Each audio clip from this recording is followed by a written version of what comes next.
hapon mga ka-herb, uwian na po tayo. Tapos na naman po ang araw. Thank you Lord.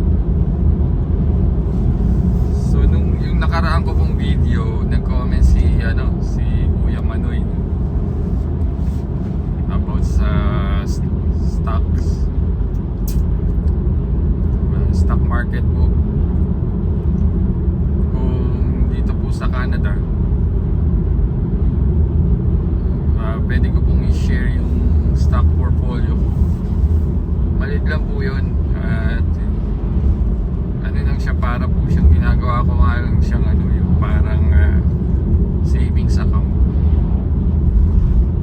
Para kahit paano po mag-work para sa akin yung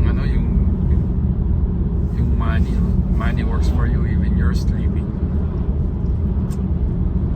So share ko po sa inyo kung ano yung mga stock na binibili ko. Ngayong hapon na, oras na 4:15 ng hapon po. Maganda, may sikat pa ng araw.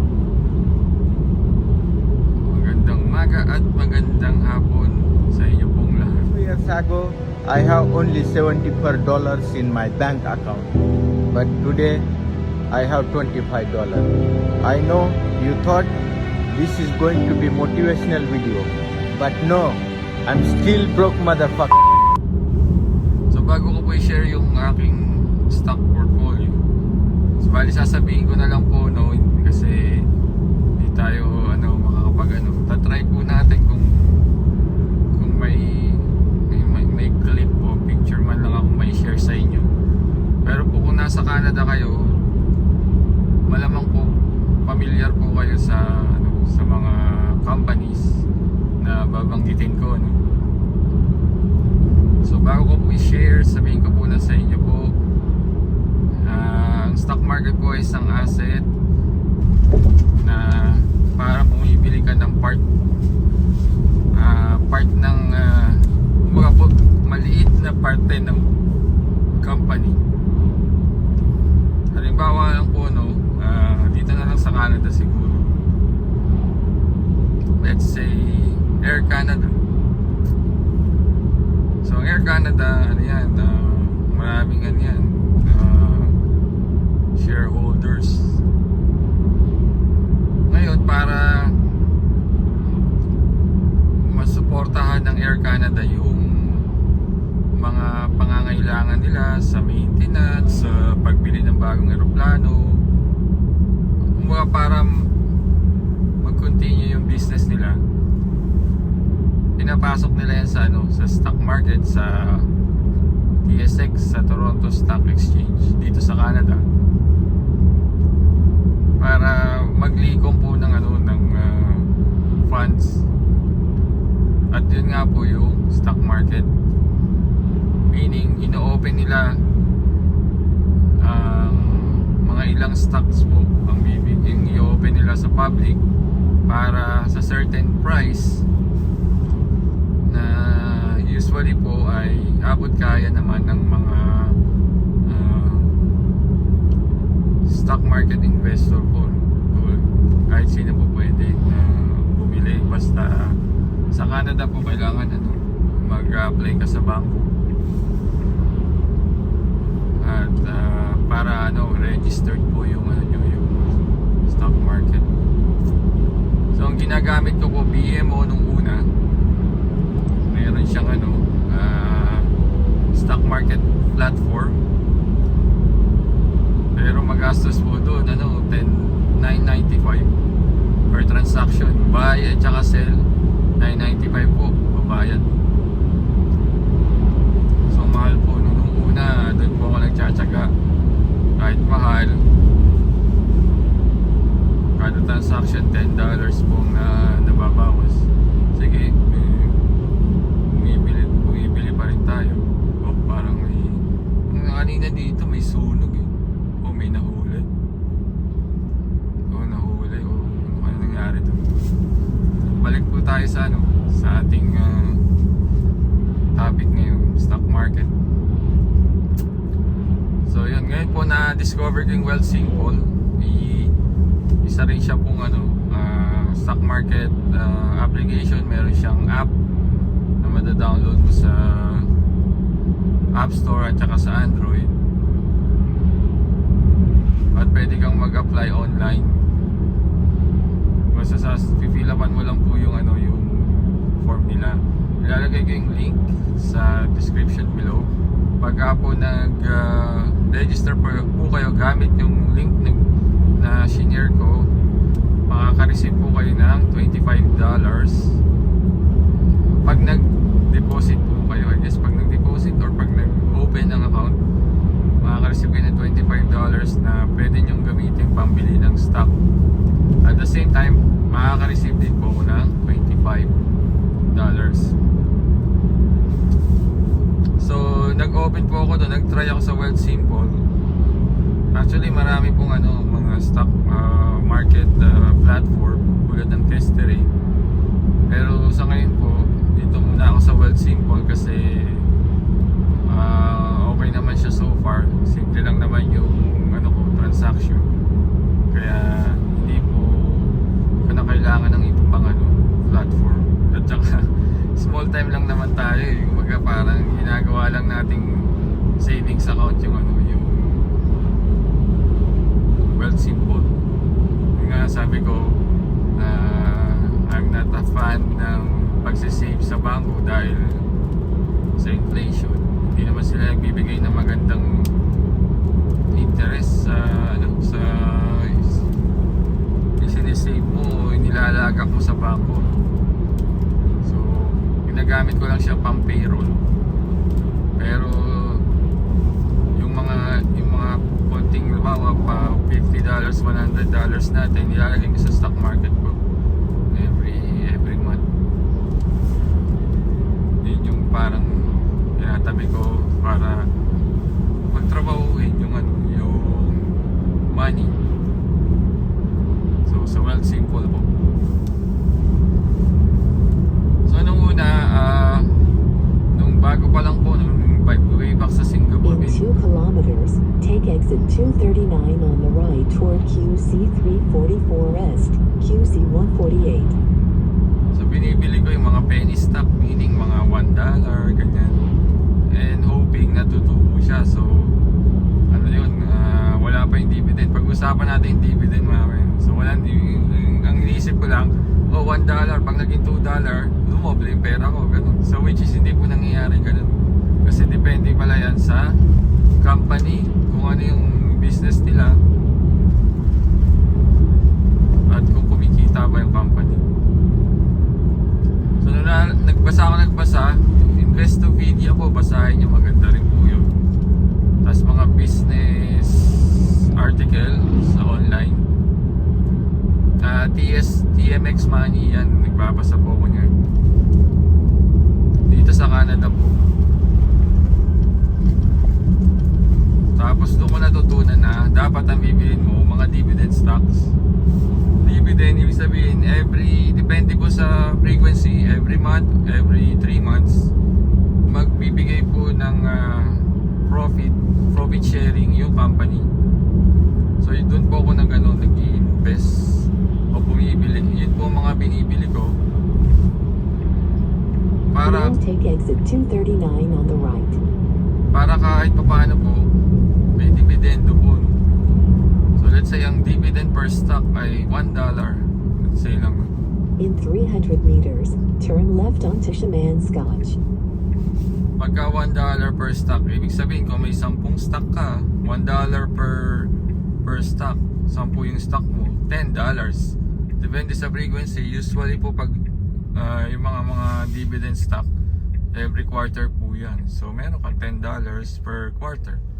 May $40 ka every year. Ganun. Kung di mo dinadagdagan yung stock mo, laging 10 stocks lang. So ganun po yung dividend. Ngayon, pagka nag-capital gains, ibig sabihin kumikita kasi yung stock mo, no? Tataksan po yan ng gobyerno. Alam mo naman, Now turn left onto Shaman Scotch. diyan nabubuhay ang diyan kumikita ang government. Kahit sa gobyerno. At lalo na sa Canada. ang natutunan ko na dapat mga blue chip stock o yung dividend stock ang bibilin. Nag-umpisa na ako mga ganun. Mula sa penny stock na umaasa ka na lalago, which is minsan malabo. Napunta na ako sa blue chip stock. Medyo mahal po ang blue chip stocks kasi nga po, ano yan eh, sure, di naman sure. Ibig sabihin, stable na company. Pero syempre, volatile pa rin, meaning sumusunod yan sa ekonomiya. So kung may anything happen or something about government na makaka-apekto sa presyo ng stock, tumataas at bumababa po yan. Kaya nga sabi ko po sa nakaraang vlog, ang pag-i-stock market po, ayun yung pera na willing kang mag-loss ng 20 to 30% ng money mo. Di naman ibig sabihin na mawawala po yun. No? Yun lang ibig sabihin na kung mag-loss, kaya mo bang iswallow yung yung loss, no? Maglo-loss ka lang naman pagka sinel mo yung stock mo eh. Pero kung ilagay mo yun doon, mananatili yung at ang kakampi mo dyan, time. Ang stock po ay hindi get rich quick. Ano po yan, para yung kung nagmamadali ka po na mag-grow yung savings mo, ay hindi po sa stock market. Hindi po ganun sa stock market. Yung parang kailangan mo ng pasensya dito. So kung gusto niyo po ng ganung scheme, hindi po stock market ang pupuntahan nyo kasi ito takes time. Kung kilala niyo si Warren Buffett, siya yung naka-guru ng stock market.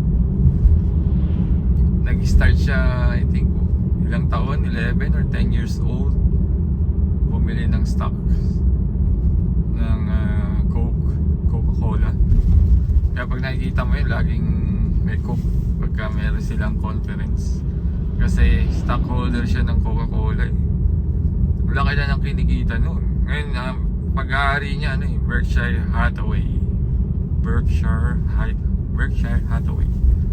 So, grupo yun ng may nagsama-samang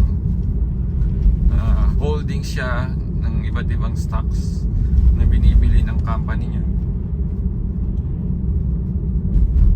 Mahusay kasi siya eh. So, mahal po yung yung stock price ng libo po yata yung Berkshire Hathaway. Nandun yung Apple, binibili na yung Apple. Yun yung pinakasikat, tsaka Coke. So balik po tayo, no? So yun, so noon, bumibili ako ng ngayon, ng blue chip stock. Paunti-unti lang po. Kung ano yung naitatabi ko lang kada sweldo. Tapos pagka may refund sa sa income tax every year, so nilalagay namin mag-asawa doon yung natitira. Tapos pagka eventually yung mga ilang buwan, nakikita mo nag-grow siya kasi nga dividend stock eh. So yung po maganda pong asset ang stock market kung di po kayo nagmamadali sa pag-grow ng money nyo. Ang unang stock na nasa portfolio ko po ay Enbridge. ENB ang ticker niya. E as in Echo, N as in Nadia, and D as in what's that? Ano ba? D dog. B pala. B as in boy. ENB. Enbridge. So sila yung gas In pipe. 300 meters, turn right onto Genale Boulevard. May distributor po ng gas. So ang huling tingin ko po ng dividend nila ay 85 cents per Now turn right onto Chenale Boulevard. 85 cents per stock. Quarterly po. Quarterly. And bridge. So bakit yun ang ano ko? Ang tip nga pala po, ang natutunan ko dyan, bibilin mong stock, yung ginagamit mo na. That means sure ka na may kita. Tulad ng Enbridge, yun ang gamit naming gas sa heating eh. So yun yung binibili ko. Kasi for sure, dahil kailangan siya, no? Kung ano yung kailangan ng tao, yun yung bibilin mong stock. Para pinaka-simple. Tulad ng Apple. Kung may Apple iPhone ka, Apple products, alam niyo naman na Apple ay sikat, ano. So yun, meron din siyang dividend stock.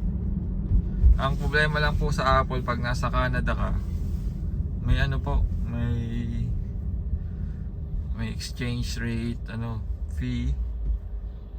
Kaya hindi po ako nabili na ng Apple. Dati bumili ako eh. Pati nga Costco nabili ako nun eh. Kaya lang every transaction ko may fee, may foreign exchange fee. So sabi ko, logi. Hindi pa nga kumikita yung stock, tapos meron ng may kaltas na kagad. So sabi ko, wag na. So ang binibili ko na lang yung S&P 500 na index fund. Para lahat na ng company sa US. Yung first 500 company ng US. Yun yung binibili natin. Sunod po na binibili ko dito sa ay ang Bell Telecom, o yung ticker niya o yung acronym niya BCE po. BCE. B as in boy, C as in cat, E as in echo. Di po ako nagkakamali, more than $1 na per stock yung dividend niya, quarterly din. Bili lang ako noon, tapos cost averaging, meaning bili lang ako ng bili. Hindi ko tina-timingan po kasi masakit po sa ulo pag ta-timing.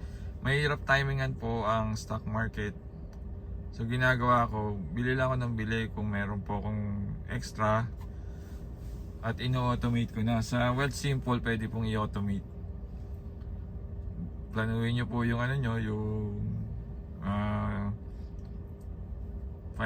finances nyo. Kung sa tingin nyo kaya nyo mag-save $100 per month, so i-automate nyo na. Automatic nang bumibili ng by fractional, pwede pong bumili kahit hindi one stock. Kasi po yung mga blue chip medyo mahal eh. Tulad ng I think worth $50 yata ang ngayon. Bumaba. Maganda bumili ngayon kasi mababa parang sale ang market ngayon.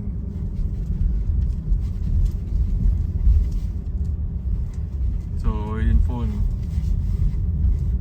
Sunod, Dollarama. Bago lang yun eh. Binili ko DOL po ang ticker niya. Maganda rin po, malaki na ang niya. Ang mahal na yung stock niya, tumataas po. Dividend growth stock siya. Sabihin, may dividend na. Maliit nga lang ang dividend, pero tumataas ang presyo niya. Dahil di ba marami pong nabili sa Dollarama. Dahil mura po siya. Yun po yung isa sa stock ko doon. Pa ba? Telus. Yung Telus. Tulad din siya ng Bell.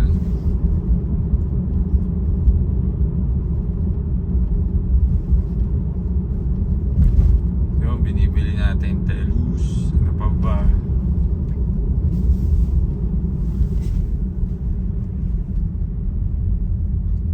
Medyo maluwag na yun. Tapos sunod po Canadian Natural Resources, CNR. Ngayon po binibili ko rin yan. Dividend stock din po siya. So yun po, no, yun yung mga most of my yung mga stock na binibili ko, dividend stock siya. Tsaka yung isa pa po, pa-bonus po, S&P 500 ng BMO, US stock po yan. Lahat po ng first 500 ng company ng US, yung pinaka yung top 500 po na company sa US ay ang ZSP ng BMO. Sabihin, di mo na kailangan mamroblema ng pumili ng US stock. Lahat na kinobert na ng ZSP. At yung isa pa po yung Vanguard S&P 500, which is yung VFV, Victory, F, at saka Victory again, VFV po. S&P 500 din siya. Dividend growth stock siya kasi tumataas po ang presyo dahil pag syempre top 500 po na company yan, sa mga kumikitang company sa US, sure po na na pataas po yung